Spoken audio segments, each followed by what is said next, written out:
Милиция болуunu эңсеген кыздардын саны өсүүдө. Биринчи курстун курсанттары ант беришти. Басмырланган балалык, укук коргоочулар өгөй атасы тарабынан сабалган кыздардын сүрөтүн жарыялап милицияга кулак кагыш кылды. Илимпоздордун айлыгы 2 эсе көбөйтүлөт. Окумуштууларга көрүлгөн камкордук. Ушул жана башка жаңылыктар менен тааныштырып, эфирде күн жүрүш маалымат программасы. Студияда Мирлан Маматалиев. Саламатсыздарбы? Президент Садыр Жапаров Ысык-Көл облусунун Жети Өгүз районундагы Борду дарыясынын бассейнинде Ак Шыйрак тоо кыркасынын түндүк батыш капталында жайгашкан номер 354 аты жок мөңгүгө араб лидери Шейх Заед бин Султан Аль-Нахаяндын ысымын берүү жөнүндө мыйзамга кол койду. Мыйзам 2023 жылдын 5 октябрында Жогорку кеңеш тарабынан кабыл алынган. Мыйзамды министрлер кабинети сунуштаган. Мамлекеттик кызмат жана жергиликтүү өз алдынча башкаруу иштери боюнча агенттиктин директорунун орун басары Мурат Байдулдаев атты ыйгаруу үчүн Жети Өгүз районундагы Ак Шыйрак айыл аймагынын тургундары менен макулдашуу болгонун, алар колдоп бергенин айткан. Ошондой эле бул демилге Кыргызстан менен Бириккен Араб Эмираттарынын кызматташтыгын бекемдөө максатында көтөрүлгөнүн билдирген. Жети Өгүз районундагы Ак Шыйрак массивинде жайгашкан номер 331 аты жок мөңгүгө Король Абдулазиз географиялык аталышын ыйгаруу жөнүндө мыйзам долбоору да сунушталган. Шейх Заид бин Султан Аль-Нахаян Бириккен Араб Эмираттарынын негиздөөчүсү жана биринчи президенти. Бишкек шаарынын мурдагы мэри Эмилбек Абдыкадыров президенттин Ысык-Көл облусундагы ыйгарым укуктуу өкүлү болуп дайындалды. Тийиштүү жарлыкка өлкө башчы Садыр Жапаров кол койду. Абдыкадыров 2022 жылдын февраль айынан 2023 жылдын октябрына чейин Бишкек шаарынын мэри болуп иштеп келген. Белгилей кетсек, Ысык-Көлдү былтыртан бери башкарып келе жаткан Ильяс Иманбетов башка ишке которулду. Бүгүн Ички иштер министрлигинин академиясына тапшырган биринчи курстун курсанттары ант беришти. Салтанаттуу иш-чара милициянын генерал-майору Эргеш Алиев атындагы академиясында өтүп, ага Ички иштер министринин биринчи орун басары милициянын генерал-майору Абылбек Бийбосунов, Ички иштер министрлигинин академиясынын жетекчиси милициянын генерал-майору Тариел Абитов, министрликтин генералдар кеңешинин мүчөлөрү, ардагерлер жана курсанттардын жакындары катышты. Ант берүү аземинин жүрүшү туурасында кененирээк кийинки материалда. Келечекте өлкөнүн коомдук коопсуздугун камсыз кылып, мамлекеттин тынчтыгы үчүн кызмат өтөөгө даяр экенин айткан биринчи курстун жаш курсанттары атамекен алдында ант беришти.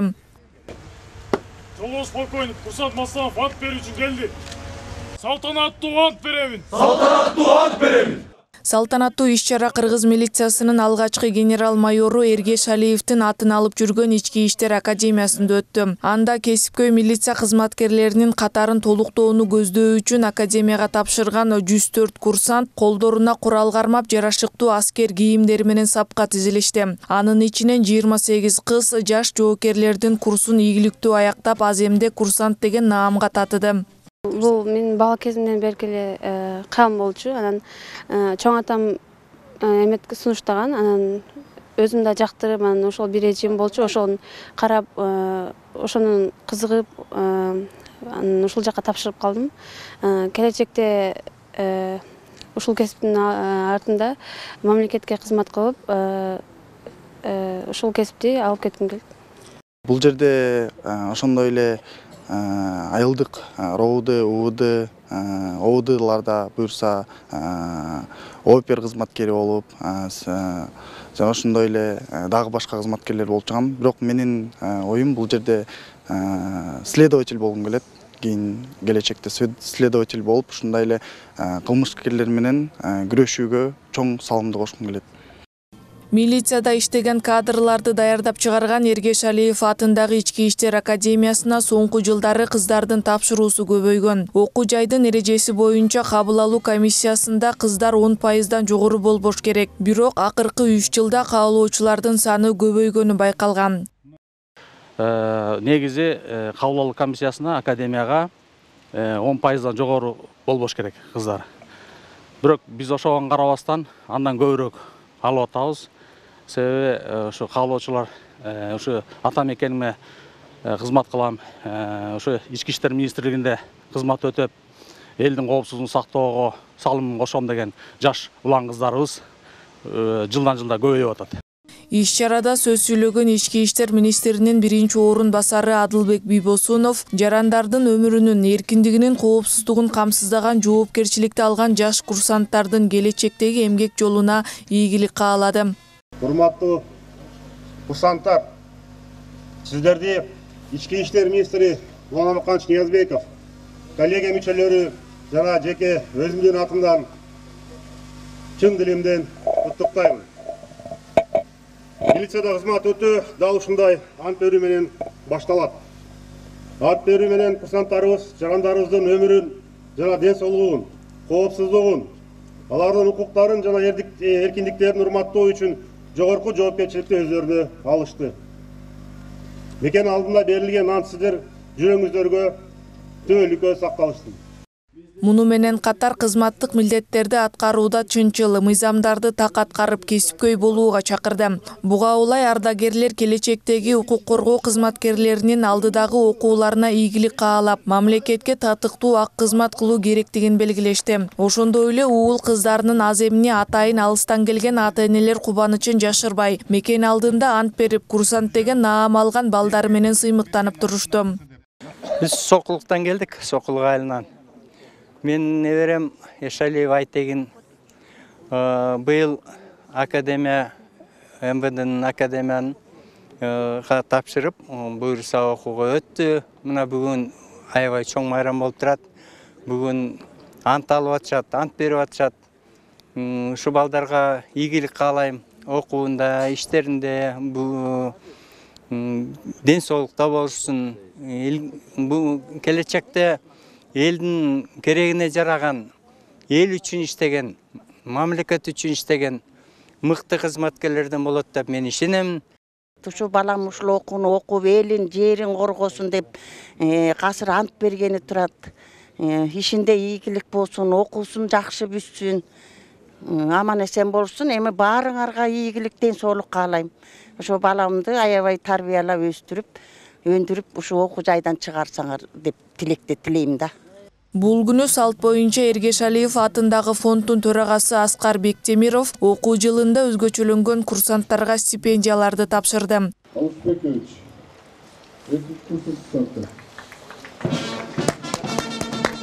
Ал эми иш-чара салтанаттуу жүрүш менен аяктады.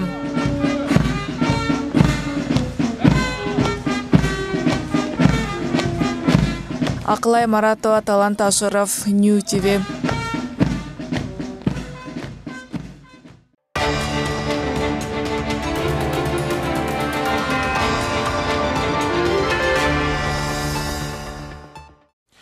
Бишкектин Ленин районунда оор турмуштук кырдаалга кабылган балалуу аялдар үчүн баш калкалоочу жай иштей баштады. Бул тууралуу мэриянын маалымат кызматы кабарлады. Билдирмеге караганда, мээрим борборунда балалуу аялдарга жатакана, ысык тамак берилип, медициналык тейлөө, социалдык жана юридикалык жардамдар акысыз көрсөтүлөт. Учурда бул жерде 12 аял жана 14 бала жашайт. Социалдык кызматтар Кайрымдуулук борбору коомдук фондунун эсебинен көрсөтүлүүдө. Бул максатта жергиликтүү бюджеттен 493 миң сом бөлүнгөн деп жазылат маалыматта. Документи жок аялдарга Ленин райондук үй-бүлөнү жана балдарды колдоо бөлүмүнүн адистери паспорттарын жана балдарынын туулгандыгы тууралуу документтерин калыбына келтирүүгө жардам берери кошумчаланды. Бишкекте 2 кызды сабады деп шектелген өгөй атасы камакка алынганын шаардык милициянын басма сөз кызматы билдирди. Мекеменин маалыматына караганда 33 жаштагы шектүү Ленин райондук ички иштер башкармалыгынын убактылуу кармоочу жайына киргизилди. Иштин материалдары андан аркы териштирүү үчүн райондук сотко өткөрүлүп берилет. Бети, денеси көк ала болуп сабалган 9 жана 10 жаштагы кыздардын сүрөтүн балдардын укугун коргоочулар лигасынын жетекчиси Назгүл Турдубекова 9 ноябрда жарыялап, милицияны бул окуяга көңүл бурууга чакырган. Укук коргоочу кыздардын апасы милицияга арызданганын, бирок ал жактан шектүүнү кое берип жиберишкенин күбөлөргө таянып жазган. Балага зордук зомбулук көрсөткөн оор кылмыштардын 80%-ын адатта тууганчылыгы бар адамдар жасай турганын укук коргоочулар белгилеп келишет. Кыргызстандын чегарасы аркылуу Казакстанга чет өлкөлүк жарандарды системалуу түрдө мыйзамсыз алып өтүү менен алектенген адамдардын тобунун ишмердүүлүгүнө бөгөт коюлду. Бул тууралуу УКМКдан билдиришти. 29 октябрда Ысык Ата районунун аймагында Казакстанга мыйзамсыз кесип өтүүгө аракет кылып жаткан жеринен Пакистандын 3 жараны, ошондой эле бул мыйзамсыз миграциянын туруктуу каналынын уюштуруучулары Эл аралык медициналык университеттин медицина факультетинин 5-курсунун студенти. Пакистандын жараны жана кыргыз жараны кармалды. Уюштуруучулар Пакистандын жарандарын Казакстанга өткөрүү үчүн $1700 чейин каражат алышканы аныкталды. УКМК тарабынан мамлекеттик чегарасын мыйзамсыз кесип өтүү аракети боюнча кылмыш жаза кодексинин мамлекеттик чегарадан мыйзамсыз өтүү беренесинин негизинде кылмыш иши козголду. Мыйзамсыз миграцияны уюштуруучуларга карата кылмыш жаза кодексинин 168 беренесинин негизинде кылмыш иши козголду. Бишкек шаарынын Октябрь райондук сотунун чечими менен Пакистандын 7 жараны 2 айлык мөөнөткө номер 1 тергөө абагына камалды. Учурда мыйзамсыз миграциянын бул туруктуу каналына тиешеси бар башка адамдарды аныктоо жана кармоо боюнча тиешелүү ыкчам издөө иш-чаралары жүргүзүлүүдө.